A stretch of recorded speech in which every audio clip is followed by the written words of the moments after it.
Señor Jesucristo, vamos a continuar. Creo que hoy, Dios mediante, terminamos con este libro. Yo agradezco al Señor por esta oportunidad en tantos años de poder recorrer esta hermosa porción de la Escritura.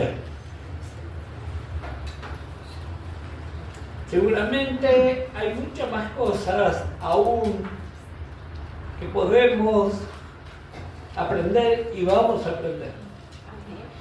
Pero al menos ya tenemos un bosquejo de los acontecimientos que están pronto a ocurrir. Y también estamos viendo acerca de nuestra morada eterna.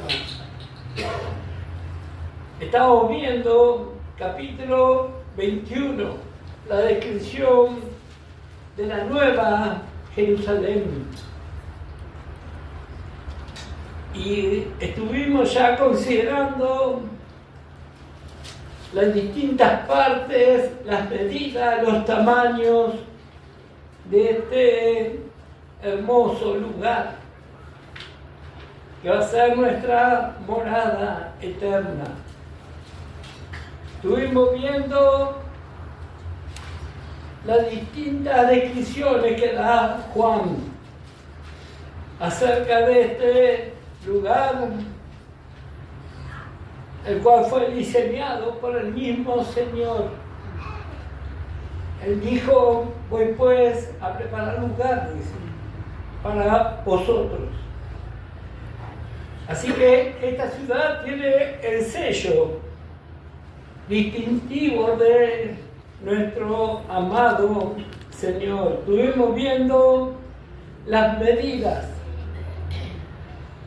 y podríamos decir, para tomar una referencia, sus medidas aproximadamente va a ser un poco más grande que nuestro satélite natural, la Luna.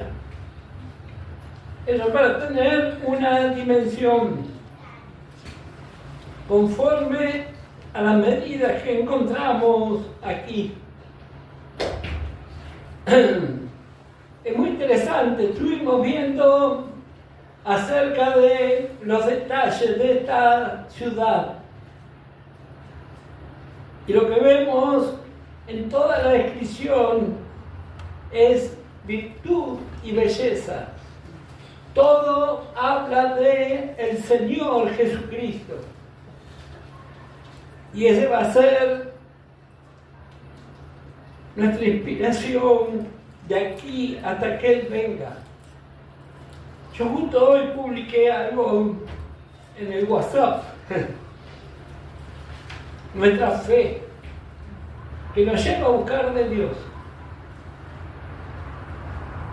Pero a muchos no les alcanza la fe para congregarse y quieren ir a vivir allá.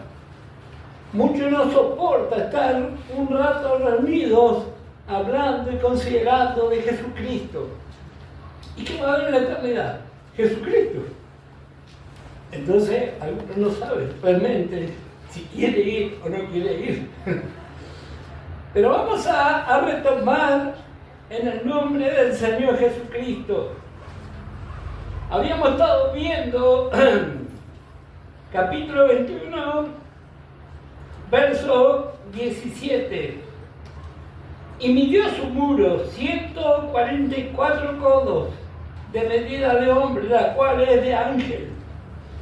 El material de su muro era de jaspe, pero la ciudad era de oro puro, semejante al vidrio limpio. Ya estuvimos leyendo este capítulo, algunas consideraciones. Usted y yo vivimos en este planeta, podemos decir, en la parte externa del planeta. Todos nosotros vivimos en la corteza de este planeta. Pero lo que dice aquí, hablando de la Nueva Jerusalén, es que vamos a vivir dentro de ese lugar. Es un lugar que, por supuesto, por la fe le vemos. Es un lugar lleno de luz. Lleno de luz. La nueva Jerusalén va a iluminar el universo entero. Hoy la ciencia conoce que la gran mayoría del universo, la mayor parte, está llena de oscuridad. Pero ese día va a haber una iluminación universal. Juan capítulo 8, verso 12, el Señor Jesús se presentó como la luz del mundo. Pero en ese tiempo va a ser la luz del universo. El Señor Jesús y todos los vencedores allí y todos los redimidos. Para eso nos estamos preparando y acostumbrando. Necesitamos una luz, pero no luz natural de esta que apreciamos, por cierto, pero necesitamos luz espiritual. Esa es la verdadera fortuna de un creyente, que la luz celestial se revele a nuestra vida. Por supuesto, hay mucho que no aprecia esa luz, pero es lo que en el futuro cada uno de nosotros vamos a experimentar. Una luz potente, única. Una luz que va a reflejar la hermosura de Cristo. Y ya andando aquí nos empezamos a acostumbrar. La luz lo primero que hace, descubre las cosas ocultas. Y usted y yo necesitamos que la luz del Evangelio descubra lo que aún falta en cada uno de nosotros. Sabemos que el tiempo se acortó como nunca. En el libro de Cantares, la Sulamita reconoció que ella era morena, dice. Y a veces a nosotros nos cuesta reconocer nuestra condición. La luz admirable del Evangelio. Vivir en esa luz, movernos en esa luz. La luz revela todas las cosas. Si acá hubiera un apagón, empezaríamos chocando con las cosas. Pero por la luz sabemos dónde están las sillas, dónde está la puerta. Y así también nosotros en lo espiritual mucho más. Por la luz de la palabra sabemos. Y nos familiarizamos y agradecemos a nuestro Dios. Y anhelamos la luz. Dice Juan que los hombres prefirieron las tinieblas a la luz. Esa es la condición del ser humano sin Dios. Y nosotros llegamos al Evangelio en esa condición. Y solamente la revelación del Espíritu Santo nos empieza a mostrar verdades preciosas de la Escritura. Comenzamos a ver a Cristo como realmente es. Él no es simplemente un pastor, como muchos creen. Así lo confundió la Sulamita. Dime, dice, ¿dónde vos tenés los rebaños? Estaba hablando con el rey. Y así también en nuestra experiencia. Llegamos al Evangelio y después la palabra de Dios nos empieza a revelar la hermosura de Jesucristo, el creador de todas las cosas, el creador de la fe. Y nosotros comenzamos a buscarle. ¿Quién nos inquietó? El Espíritu Santo. Está haciendo esa obra preciosa. Y aquí la Escritura confirma que esa obra se va a completar. Dice Apocalipsis 22, verso 17, hay una sociedad, el Espíritu y la esposa. ¿Están de acuerdo los dos? El Espíritu, cuando llegue ese día, va a haber cumplido su propósito.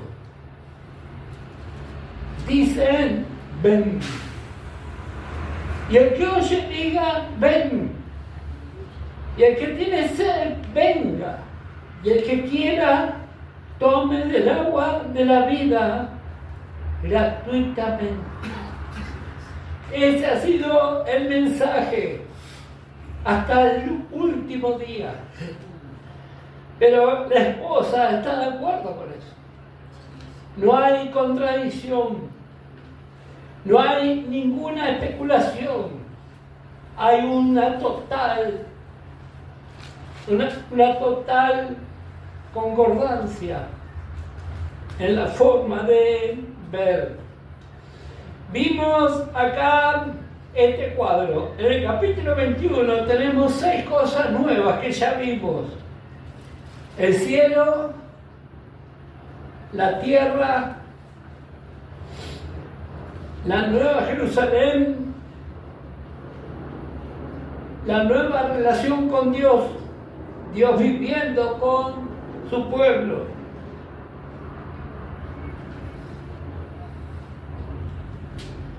Y también cuál va a ser la relación de la nueva Jerusalén y la tierra. Todas esas cosas ya consideramos al leer este libro. Ahora vamos a retomar el capítulo 22.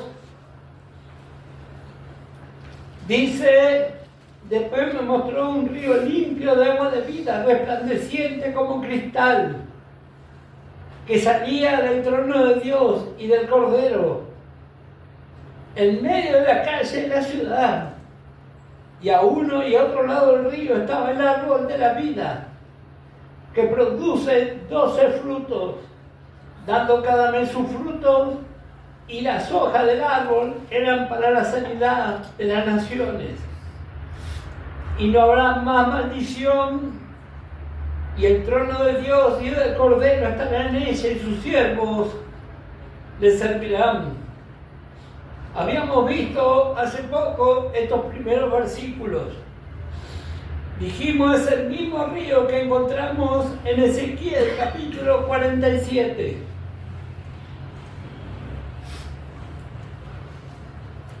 Ahora lo vemos, también lo leímos durante el milenio. Y ahora lo vemos aquí en la eternidad. Río que representa el Espíritu Santo y sus distintos grados. ¿Se acuerda cuando vimos en Ezequiel las distintas experiencias? Así es nuestra vida. Alguien comparó la experiencia cristiana como alguien que camina al lado del mar y mira desde la orilla. Puede dar su opinión, pero otro puede nadar en ese mar y va a dar otra opinión. Y otro puede navegar en alta mar, pero otro puede ir a las profundidades en un submarino. Y así es la gracia de Dios, tan abundante. Todos podemos tener muchas opiniones, o podemos albergar todas las opiniones por la fe y la revelación de la palabra. Se abre nuestro entendimiento. Y el Espíritu Santo nos lleva de la mano y nos empieza a mostrar la obra de Cristo, nos empieza a mostrar su belleza, su poder, su victoria y todo lo que Él ganó para nosotros y todo lo que Él está anhelando por nosotros. Nuestra vida es una vida de preparación. Por supuesto, la inmensa mayoría no lo ve así. Pablo llamó al despertar, en Efesios dice, despiértate tú que duermes, y te alumbrará Cristo. Así que vemos aquí este río. También vemos aquí vegetación. Hay un árbol, que también aquí vemos en este cuadro.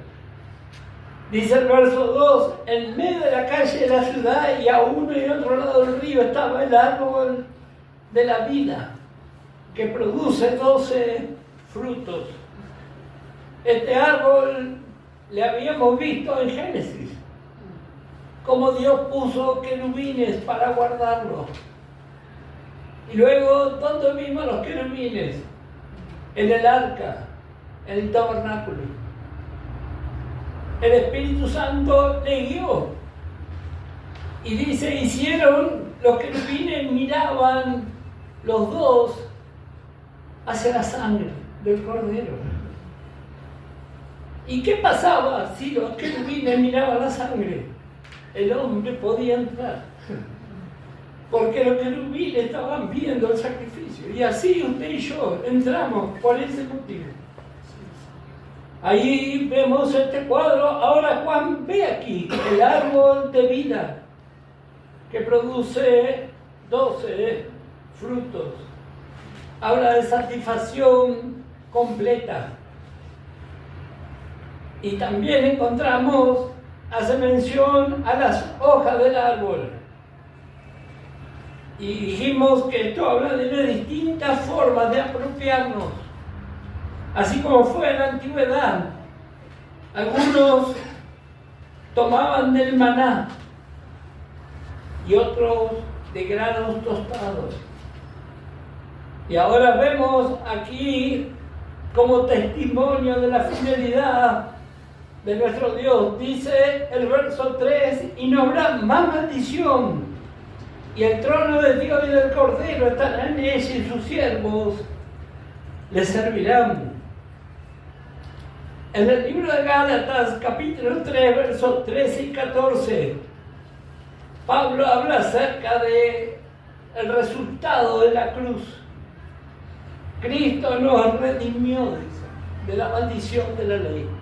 La palabra redimir es rescatar por dinero, es lo que hacían en las subastas de esclavos. Redimidos. Muchos santos, hasta el día de hoy, no pueden creer tal verdad. Es como cuando alguien abre de la jaula a un pajarito y no quiere irse. No pueden creer. Y así también miles de hermanos no creen en la obra perfecta de Jesucristo.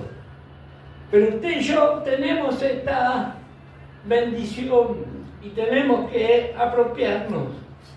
Dice, no habrá más maldición, y el trono de Dios del Cordero estará en ella, y sus siervos le servirán. En el original la palabra servirán es la palabra rendir servicio. Rendir servicio. El apóstol Pablo, escribiendo a los hebreos en el capítulo 9 y el versículo 1, habla acerca, dice, del servicio en las distintas etapas. Ahora bien, aún el primer pacto tenía ordenanzas de culto y un santuario terrenal.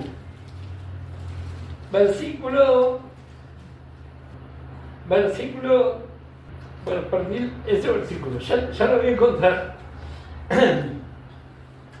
Bueno, a continuación está la descripción de lo que era el servicio en el tabernáculo en lo natural. Allá en los cielos, ¿cuál va a ser la actividad que usted y yo vamos a participar? Va a haber cultos permanentes de alabanza, celebraciones. No vamos a tener estos cuerpos que se cansan, no va a haber nada que tenga que ver con este mundo natural. Y ahí va a ser un verdadero servicio. Ahí estuvimos viendo ya acerca de las distintas filas. Bueno, va a haber santos prestando servicio allí. Volvemos a nuestra porción. Capítulo 22, dice el verso 4, verán su rostro y su nombre estará en su frente. No habrá allí más noche, y no tienen necesidad de luz de lámpara ni de luz de sol, porque Dios, el Señor, los iluminará y reinará por los siglos de los siglos. Ver su rostro, no va a haber ningún tipo de luz natural. Esto no solo habla de lo que esto que ven nuestros ojos, sino de ningún tipo de revelación artificial. Le puede llamar psicología, tantas cosas que ha contaminado el Evangelio. Nada de eso va a ser necesario allí. Lo único que va a existir es la luz del cielo. La luz del cielo. Cuando fue la caída, ¿se acuerdan cuando estudiamos Génesis? Después de la caída, Dios estableció los luminares. Fue tal la oscuridad que cayó sobre el universo que Dios estableció luminares, dice. En lo natural. Y también Dios estableció luminares en lo espiritual. Gracias al Señor por esos luminares. Está hablando de la vida de los fieles que han guiado nuestra vida. ¿Cómo hacían los marineros en la antigüedad para guiarse? Por las estrellas. Cuando no había luna, que habla de la iglesia, se guiaban por las estrellas. Dios siempre tuvo forma de guiar a su pueblo. Dios estableció eso, pero va a llegar un día que dice, no habrá allí más noche. Y no tiene necesidad de luz de lámpara ni de luz del sol, porque Dios, el Señor, los iluminará y reinarán por los siglos de los siglos. Gracias a nuestro Dios. Y me dijo, estas palabras son fieles y verdaderas, y el Señor, el Dios de los espíritus de los profetas, ha enviado su ángel para mostrar a su siervo las cosas que deben suceder pronto. He aquí vengo pronto. Bienaventurado el que guarda la palabra de la profecía de este libro. Vemos aquí la triple bendición por guardar su palabra. En el capítulo 1, versículo 3, leímos que la bendición prometida era por leer. Bienaventurado el que lee. Pero ahora llegando al final, bienaventurado el que guarda eso. Hay un progreso aquí para el que guarda.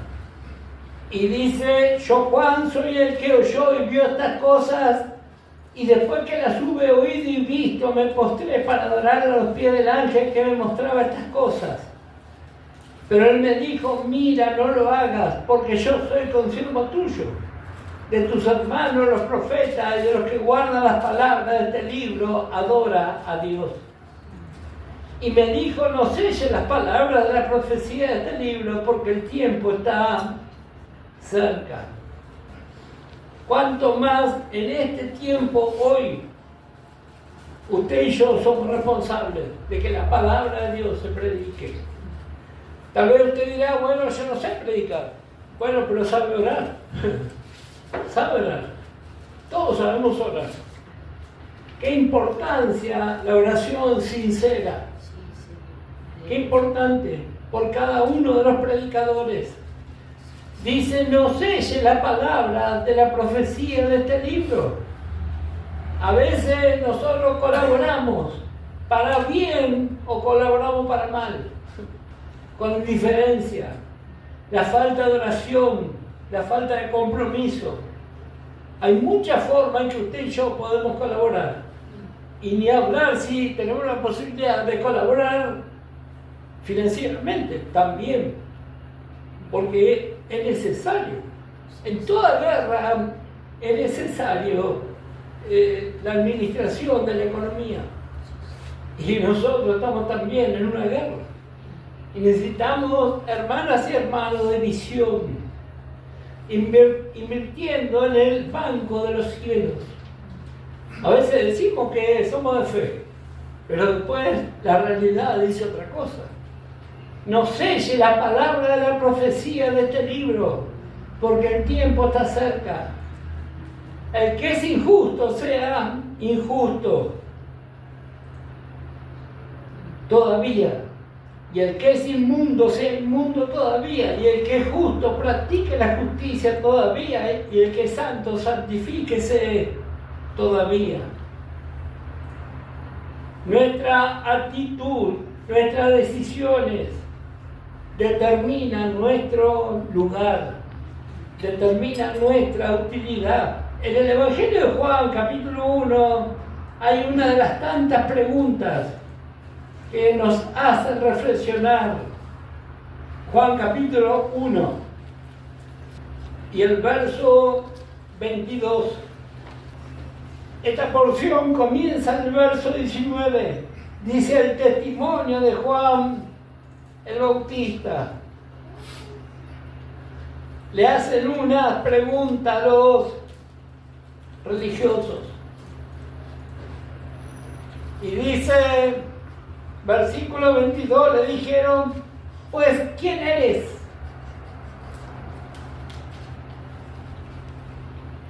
¿Qué podemos responder? ¿Quién eres? Para que demos respuesta a lo que nos enviaron.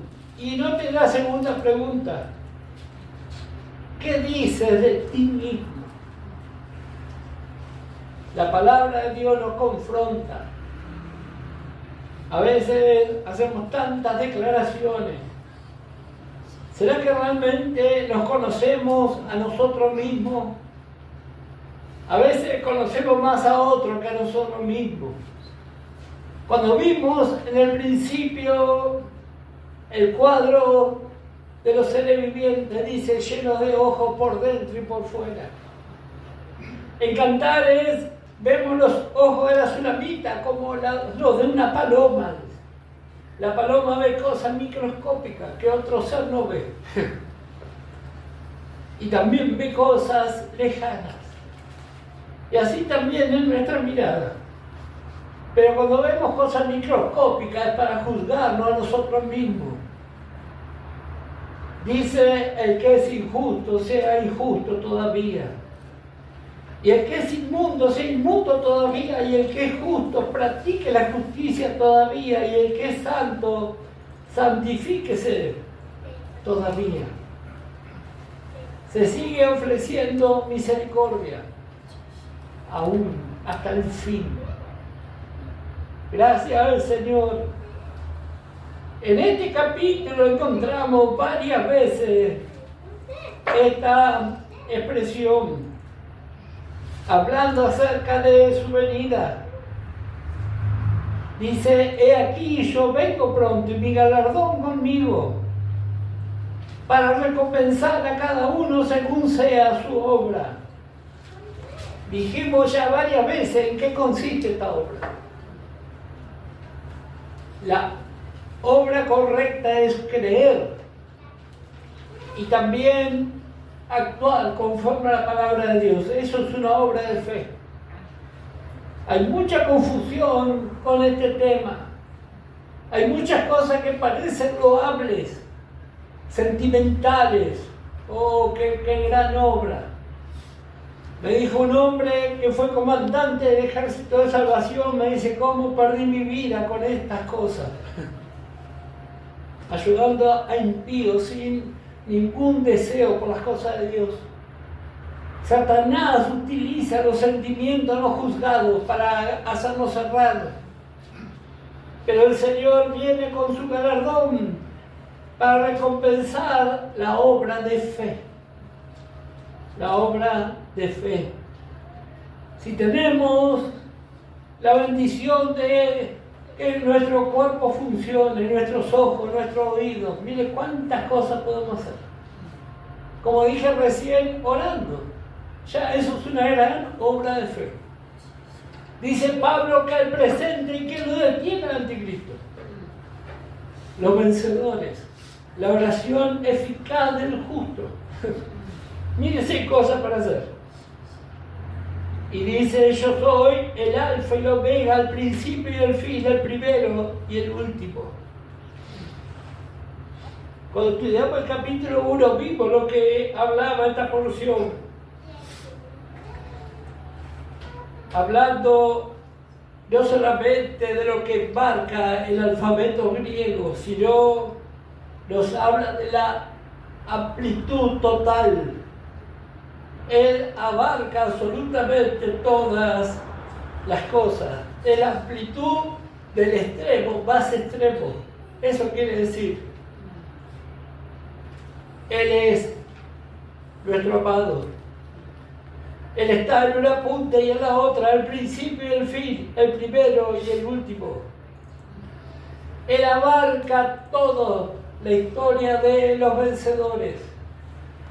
Él está en cada uno de ellos y está en nosotros también.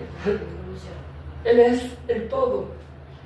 Bienaventurados los que lavan sus ropas para tener derecho al árbol de la vida y para entrar por las puertas en la ciudad.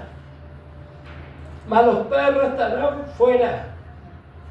Y los hechiceros, los fornicarios, los homicidas, los idólatras y todo aquel que ama y hace mentira.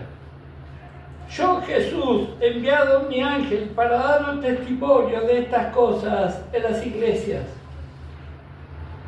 Yo soy la raíz y el linaje de David, la estrella resplandeciente de la mañana,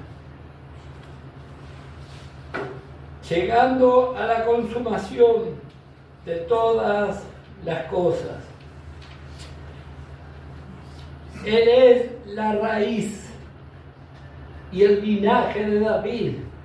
La raíz habla de la vida oculta. Usted y yo tenemos una vida oculta, que es la vida de fe. Cuando el Señor habló acerca de la parábola, ¿se acuerda cuando hablaba de las semillas y las distintas tierras? Dice que hubo una que cayó en un lugar donde la raíz no tenía profundidad. No había una vida de oración, no había una vida de buscar de Dios en la intimidad.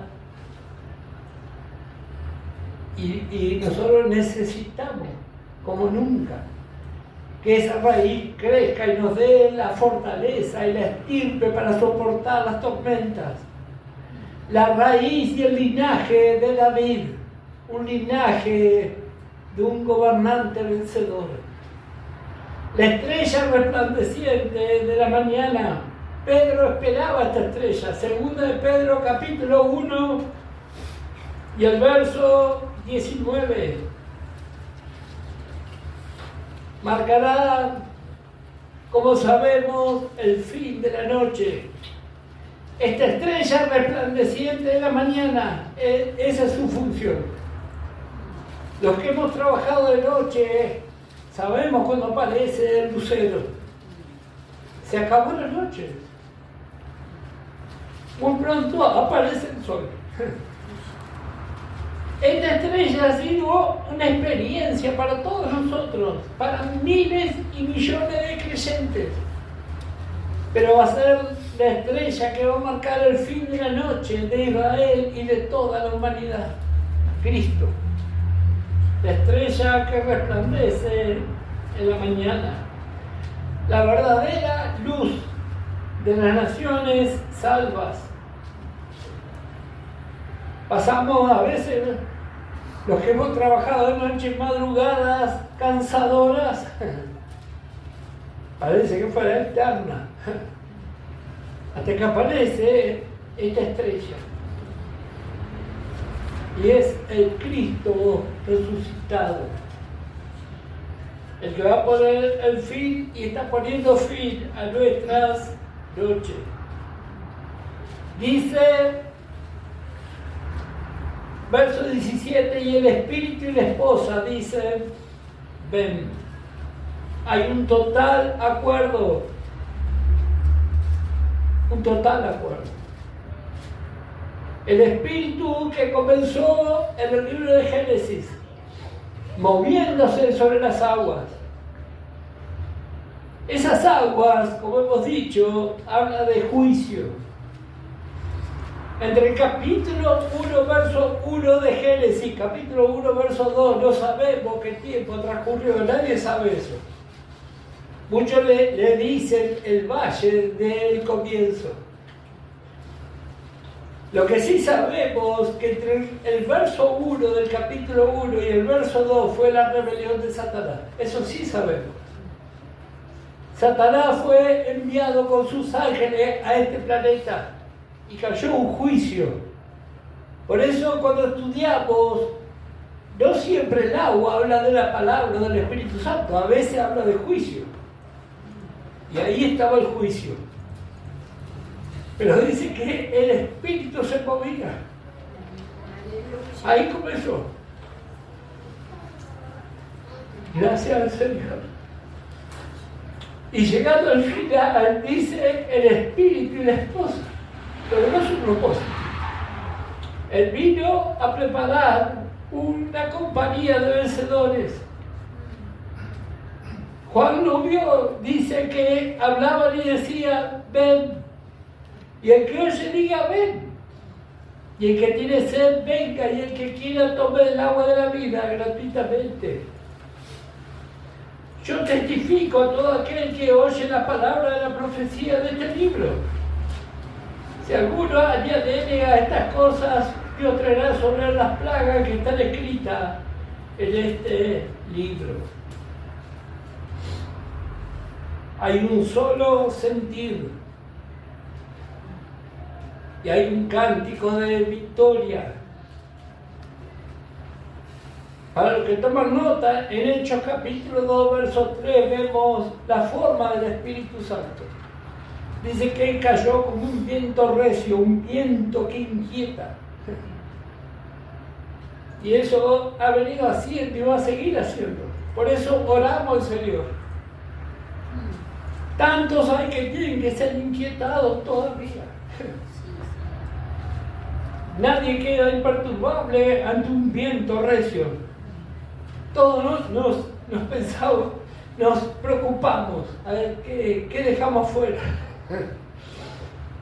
Y dice aquí, versículo 19, y si alguno quitare de las palabras del libro de esta profecía, Dios quitará su parte del libro de la vida y de las altas ciudades de las cosas que están escritas en este libro. El que da testimonio de estas cosas dice, ciertamente vengo en breve. 3 veces encontramos esta expresión en este capítulo. Vengo en breve. Es la consumación de todas las cosas. Para los cristianos renacidos de este tiempo, ¿cuál es el lugar de espera del Señor? ¿Cuál es el andén en que todos debemos esperar? En las congregaciones. En las congregaciones. Apocalipsis nos enseñó que el Espíritu habla en la iglesia. Muchos dicen, no, yo no me congrego, me estoy preparando. No, mentira. Porque es la vida de iglesia. No solo lo que oímos, sino lo que experimentamos. Los roces, las diferencias. Ahí Dios nos está formando. Nos está haciendo vencedores. Así que le estamos esperando. Él viene en breve. Para los que toman nota, Hebreos 10, verso 25. La carta a los hebreos, hemos dicho muchas veces que se podía haber llamado la carta a los judíos, y no se llamó así. La carta a los israelitas tampoco se llamó así, porque se llamó a los hebreos. Recordamos en la antigüedad, Abraham, Moisés, los hebreos. Ellos salieron de su lugar de confort y tomaron desafíos solo por la fe. Y de eso hablan los hebreos. Pablo dijo, yo soy hebreo de hebreos. Y así también en la compañía de los fieles. Dice, el que da testimonio de estas cosas, dice, ciertamente vengo en breve. Amén. Sí, ven, Señor Jesús. Y dice, la gracia de nuestro Señor Jesucristo sea con todos vosotros. Amén. La Escritura comenzó con Dios y termina con Dios. Es el cumplimiento del libro de Isaías. Con esto terminamos. Isaías 53. Isaías, muchos le conocen por el quinto evangelio. Yo creo que mejor conocerlo por el sexto evangelio. Porque tenemos 4 evangelios, tenemos Isaías y tenemos el evangelio más completo, el de Pablo. Isaías 53. Dice el versículo 10. Con todo eso Jehová quiso quebrantarlo, sujetándolo a padecimiento. Cuando haya puesto su vida en la expiación por el pecado, verá el linaje. Vivirá por largos días y la voluntad de Jehová será en su mano prosperada. Y note el verso que sigue. Verá el fruto de la aflicción de su alma y quedará satisfecho. Qué hermoso broche final. Para usted y para mí esto no es meramente una historia, es una realidad. El tiempo avanza rápidamente y todo se está preparando para este cumplimiento. Que el Señor nos bendiga ricamente, que nos dé más revelación aún. Muchas bendiciones.